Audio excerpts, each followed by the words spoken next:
Hi hello welcome to Maguva channel. భవిష్యత్తులో త్రిష మరింత రాణించాలి అన్న ఎమ్మెల్సీ కవిత.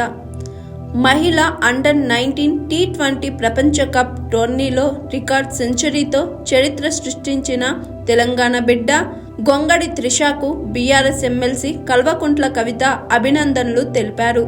ప్రపంచ స్థాయిలో త్రిష సత్తా చాటడం మనందరికీ గర్వకారణం. భవిష్యత్తులో త్రిష మరింత రాణించాలని ఆకాంక్షిస్తున్నట్లు కవిత పేర్కొన్నారు. గత కొంతకాలంగా నిలకడగా రాణిస్తూ అంతర్జాతీయ స్థాయిలో సత్తా చాటుతున్న తెలంగాణ అమ్మాయి గొంగడి త్రిష మలేషియాలో జరుగుతున్న అండర్-19 మహిళల ప్రపంచ కప్లో సరికొత్త చరిత్ర సృష్టించింది.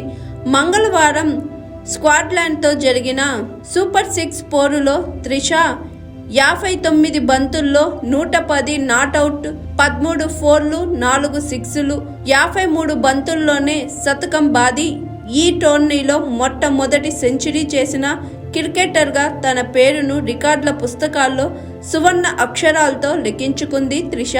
త్రిషతో పాటు మరో ఓపెనర్ కమిలిని 42 బంతుల్లో 51, 9 ఫోర్లు మెరవడంతో మొదట బ్యాటింగ్ చేసిన భారత్ నిర్ణీత 20 ఓవర్లలో 1 వికెట్ నష్టానికి 208 పరుగుల భారీ స్కోర్ చేసిన సంగతి తెలిసిందే.